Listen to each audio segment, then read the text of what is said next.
বন্ধুরা কেমন আছো তোমরা? আশা করি তোমরা সকলে খুব ভালো আছো, আমরাও ভালো আছি। আজ হচ্ছে মকর সংক্রান্তি, তাই সবাইকে জানাই মকর সংক্রান্তির অনেক অনেক শুভেচ্ছা। যদিও বিকেলবেলায় মকর সংক্রান্তি পেরিয়ে গেল আর আমার এতক্ষণে সময় হলো। আসলে এইবারে আমি কিছু বানাইনি গো, ওই কী জানো, ওই পিঠে পায়েস এসব আমি কিছুই বানাইনি, কারণ আমার তো খাওয়া, কালকে আমি আবার ডক্টরের কাছে গেছিলাম মানে ডায়েটের জন্য, যে অনেক দিন মাঝে গ্যাপ হয়ে গেছিলো। আর মায়েরা যখন আসে তখন তো এক্সারসাইজ পর্যন্ত করিনি, তো খাওয়াটা আমার কন্ট্রোলেই ছিল, এক্সারসাইজ করিনি শুধু। তো গেছিলাম, আমার ওজন একটুও বাড়েনি, বরং মানে কয়েক গ্রাম আর কি কমেছে, কিন্তু বাড়েনি। আসলে এই বাড়িতে আসার পর থেকে এত পরিশ্রম হচ্ছে যে হচ্ছে না। আর আমাকে এই যে 3 বোতল জল খেতে বলেছে। তো এই দেখো, এই 3 বোতল জল, এই সকাল থেকে একটা বোতল শেষ হয়ে গেছিলো, আবার এইটা দুপুর থেকে খাচ্ছি, এইটুকুনি খেয়েছি আমি। কি এখনো এই 2 বোতল আছে, মানে এই দিকেরগুলো বলেছি রুদ্র থেকে তোমরা এই দিকেরগুলো খাবে, ওইটা আমার তাহলে হিসাব থাকবে। এখন এই 2 বোতল জল আমার পেটের মধ্যে ঢোকাতে হবে। আমি কি করে ঢোকাবো, পাচ্ছি না। এই জল নিয়ে ঘুরছি, জানো, কথা বলছি এক ঢোক করে খাচ্ছি না, তো শেষ হবে না। আর রুদ্র এসে যদি দেখে যে মানে শেষ করতে পারিনি, তাহলে চিৎকার করবো। আজকে পর্দাগুলো এরকমভাবে দিয়েছি, একটু নতুন লাগবে সেই জন্য। আর এখানে দেখো পার্সেল, এই একটা কি হলো, খোলা আছে এটা, কি করবে, ক্রিকেট। আর এই দেখো এখানে পার্সেল, এখনো খেলা শেষ হয়নি। এই একটা পার্সেল এসছে, আর এই যে এই একটা পার্সেল, এই পার্সেলটা স্ট্যান্ড আছে, মানে গাছ রাখা স্ট্যান্ড আছে, ফেটেই আছে পার্সেলটা। তোমাদেরকে খুলে দেখাচ্ছি,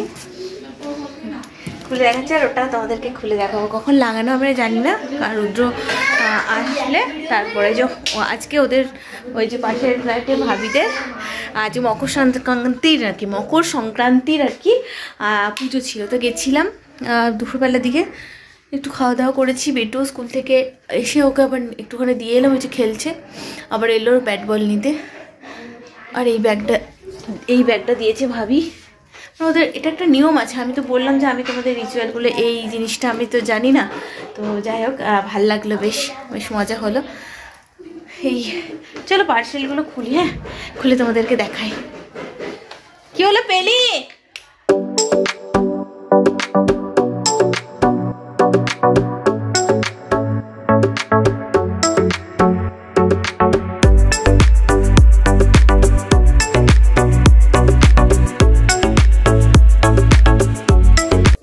স্ট্যান্ড, বাবা এগুলো কী করে লাগাতে হয় জানি না। এই দেখো স্ক্রু দিয়েছে, এখান থেকে একটা বেরিয়েও গেছে, স্ক্রু এখানে রেখে দিই। এই যে সব এইগুলো দিয়েছে, এরকম স্ট্যান্ডগুলো গাছ লাগানোর জন্য। কিন্তু এই যে এগুলো খুলে কোথায় যখন আমি রাখবো,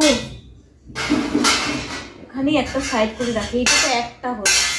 আর এই যে বড় বড় প্যাকেট হচ্ছে, প্যাকেটগুলো বাইরে রাখবো। আর কালকে যখন আমি ওই কাচরা নিতে আসে তো 2জন করে, এবার আসলে মুখ হাঁড়ি হয়ে যাবে, মানে বেশি কাচরা দিয়ে দিলেই মুখ হাঁড়ি হয়ে যাবে, কি মুশকিল, ওদের তো ওটাই কাজ। আর এখন আমরা যেহেতু নতুন সবাই নতুন শিফট করছে, তাই সবার বাড়িতে একটু নোংরা একটু বেশিই হবে, তাই একবার না হলে 2বার করে আসতে হবে। কি মানে মুখ হাঁড়ি হয়ে যায়, এই হচ্ছে অবস্থা। মানে মানে কাচরা নিতে আসছে তাদের কাছ থেকেও আমাকে মানে মুখ শুনতে হয়। আর কি বলবো, কি বলি। ওটা আরেকটা আছে, ওটা খুলি আগে, এটাকে না অন্য কোথাও রাখি, তারপরে ওটা খুলছি।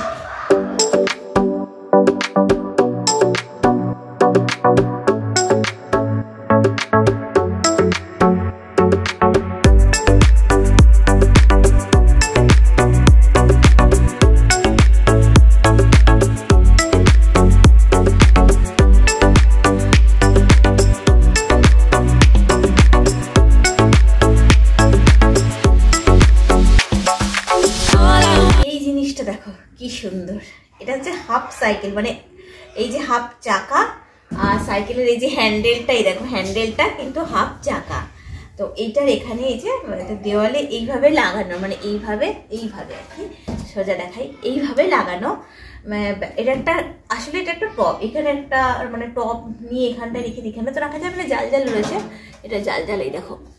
তো এই টবের মধ্যে গাছ রেখে এটার মধ্যে রেখে দিলে আর কি দেখতে খুব সুন্দর লাগবে। তো জিনিসটা কিন্তু খুবই সুন্দর, কালকেও আমরা অনেক ফটো ফ্রেম দেখতে গেছিলাম। আসলে আমাদের যেখানে আমরা ফটো ফ্রেমগুলো লাগাবো সেগুলো সবই রেক্ট্যাঙ্গেল, আর আমরা যেগুলো পাচ্ছি দেখতে যাচ্ছি যেখানে যেগুলো পাচ্ছি সেগুলো বেশিরভাগ হচ্ছে স্কোয়ার। আমাদের স্কোয়ার হবে, স্কোয়ার নিলে ছোটো ছোটো ছোটো ছোটো অনেক নিতে হবে, সেই ছোটো লাগানোটা অনেক ঝামেলার ব্যাপার, সেই জন্য আমরা রেক্ট্যাঙ্গেল খুঁজছি, তো পাচ্ছি না। তো যাই হোক, লাস্ট দেখে নিয়েছি সেদিন গিয়ে কালার্স মলে, তো সেখানেও পেলাম না। কালও একবার ম্যাগনেটো মলে গেছিলাম, সেখানেও পেলাম না। তো ছেড়ে দেওয়া রুদ্র করে চলো অনলাইনে ভরসা। তো ভেবেছিলাম হয়তো দেখে শুনে কিনবো বেশ মুয়ে পড়ে, তো যাই হোক বেশি দিন টাইম নিচ্ছে না, চলে আসছে 2-1 দিনের মধ্যেই। তো এটা খুব ভালো হয়েছে, তাই না? দেখো কি সুন্দর না, নতুন একটা ডিজাইন। এরকম বড় এরকম টাইপের টপ লাগবে আর কি। এত সব স্ট্যান্ড ট্যান্ড আনা হচ্ছে, কিন্তু টপ আর আনা হচ্ছে। সেদিন বললাম সানডেতে নিয়ে আসবো, কিন্তু সানডেতে কি হয়ে গেল, আমার শরীরটা এত খারাপ করে গেল যে আমি ওখানে দাঁড়িয়ে থাকতে পারছিলাম না, তো হলো না আনা। ঢুকিয়ে রেখে দিই, এখন জানি না কখন কি হবে।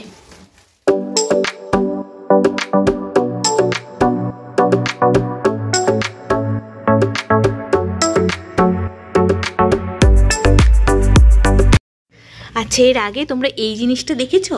এটার নাম হচ্ছে হুমিডিফায়ার। তো এটা একটা মানে সুগন্ধ ছড়ায় আর কি, বাড়িতে বিভিন্ন রকমের পাওয়া যায়। তো আমি এটা নিয়েছি। এটাকে লাইটও জ্বালানো যায়, দাঁড়া লাইটটা জ্বালিয়ে দিই, ভালো লাগে। বিভিন্ন কালারের লাইট মানে লাইটিং হবে আর কি, আর ঘরের মধ্যে সুগন্ধ ছড়াবে। এর নিচে একটা হিটার আছে, ছোট্ট একটা হিটার আছে, আর এখানে জল দিতে হয়। জলের মধ্যে এখানে 6টা মানে 6 অয়েল আছে। যে ফ্লেভারটা তোমার পছন্দ হবে সেই ফ্লেভার কয়েক ফোঁটা আর কি, ফ্লেভারের অয়েলটা কয়েক ফোঁটা এই জলের মধ্যে দিয়ে এটাকে এখান থেকে অন করে দিতে হবে। হিটারটার মধ্যে জল দেওয়ার মানে জল দিলে জলটা যত গরম হবে আর ওই অয়েলটার সুগন্ধটা এইভাবে, এই দেখো দেখো ধোঁয়ার মতো উঠছে না, সুগন্ধটা মানে ছড়িয়ে যাবে আর কি সারা বাড়িতে। তো শীতকাল এখন বুঝতেই পারছো, সারা ঘর বন্ধ, একটা কেমন একটা গ্যাসও হয়ে যায়।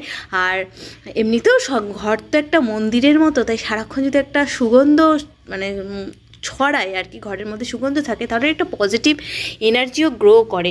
গন্ধ থাকলে কি ভাল লাগে বলো? আর এখন তো সমস্ত ঘরের সাথেই মানে ঠাকুর ঘরও একসাথে মানে যুক্ত থাকে, তো সেই ক্ষেত্রে এরকম যদি একটা সুগন্ধ বাড়ির মধ্যে থেকে মানে সারা বাড়িতে ছড়িয়ে পড়ে, তো একটা পজিটিভ এনার্জি আসে আর কি ভেতর থেকে। তো আমার তো ভীষণ ভালো। আমি পাশের বাড়ির ভাবির এটা দেখেছিলাম, তারপর রুদ্রকে বললাম চলো আমরাও একটা নিই, খুব সুন্দর।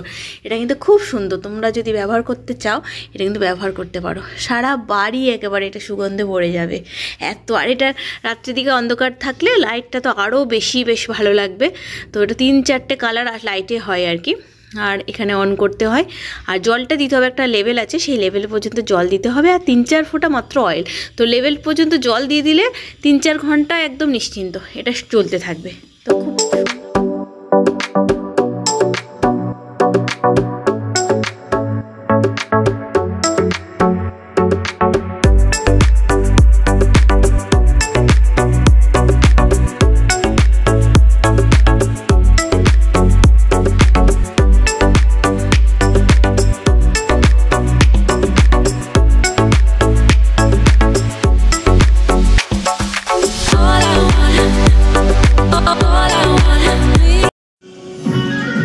গান শুনছিলাম, বেটুর পড়া হয়ে গেছে, আর এই টিভিতে একটুখানি চালিয়েছিলাম, শুনছিলাম। রান্নাও বসিয়ে দিয়েছি। আজকে আমাদের হবে ফুলকপি আলু দিয়ে মাছের ঝোল, আর একটা কিছু ভাজা বানাতে হবে, জানো তো কি ভাজা করছি এখন ভাবতে পারছি না। এখানে এই যে ফুলকপি আলু দিয়ে মাছের তরকারি বা ঝোল, যাই হোক একটা কিছু। আর দেখো না ওদের বাড়িতে তো দুপুরবেলা খেয়েছিলাম, তাই জন্য আমার থেকে গেছে। আমি ডিমটা খাইনি, এই দেখো ডিমটা, আর একটুখানি বাঁধাকপিও আছে। এটা সকালবেলায় রুদ্রর জন্য বেটুর জন্য বানিয়ে দিয়েছিলাম বাঁধাকপি। তো আমি ভাবছিলাম রুদ্র বলে খুব ভালো হয়েছে বাঁধাকপিটা, তো আমি সেই জন্য একটু রেখেছিলাম যে আমি একটু খাবো, আমি তো কর্নফ্লেক্স খাবো, আর তারপর দুধ মিষ্টি মুখ হয়ে যায়, তখন একটুখানি ওই বাঁধাকপিটা ডিমটা খাবো। খাওয়াই হয়নি, রেখে দিয়েছি। তাই রাত্রেবেলা সবাই একটু করে আবার নিয়ে নেবো। আর ফুলকপি মাছের তরকারি, আর দেখে একটা কিছু ভাজা, ভেন্ডি আছে, দেখি কি ভাজা করি, একটা ভাজা বানাবো, ব্যাস তাহলেই হয়ে যাবে। এটা হচ্ছে বেশিক্ষণ পড়েনি, একটুখানি পড়ালাম। 2-3 দিন থেকে ছুটি, আর রুদ্র 2-3 দিন ধরে মানে তাড়াতাড়ি চলে আসলো। আজকেও যদি আমি এক্সপেক্ট করি যে তাড়াতাড়ি চলে আসবে, সেটা তো আর হবে না বলো, রোজ এক্সপেক্ট করলে। তো যাই হোক, আজকের মতো ভিডিওটা এখানেই শেষ করছি। দেখো এগুলো পড়েই আছে, ভালো একটু যদি তাড়াতাড়ি আসে তাহলে এগুলো একটুখানি গোছগাছ করে দেবে। যাই হোক হলো না, যখন আসবে তখন আর এনার্জি থাকে না, খিদেও পেয়ে যায় ধরো। খাওয়া দাওয়ার পর যদি করে তো করবে। চলো আজকের মতো ভিডিওটা এখানেই এন্ড করছি। খুব তাড়াতাড়ি নতুন ভিডিওর সঙ্গে নিয়ে চলে আসবো প্রিয় মা। ততক্ষণে যেন সকলে সুস্থ থেকো, ভালো থেকো। আর বলে দিই, এই যে বোতলটা তোমাদেরকে দেখালাম, যে এই বোতলটা খালি হয়েছিল, আর দুটো বোতল ছিল, কিন্তু এই দেখো এই বোতলটা অনেকটা খালি। রুদ্র আস্তে আস্তে আমাকে এই বোতলটাও খালি করে দিতে হবে। আর এই একটা বোতল থাকলে রাত্রে বেশি জল খাবো না গো, বাথরুমে উঠতে হবে। এটা এতটা খেতে পারবো না, যতটা পারবো খাবো। চিৎকার করলে আর করবে, কি করে যাবে। চলো টাটা, গুড নাইট।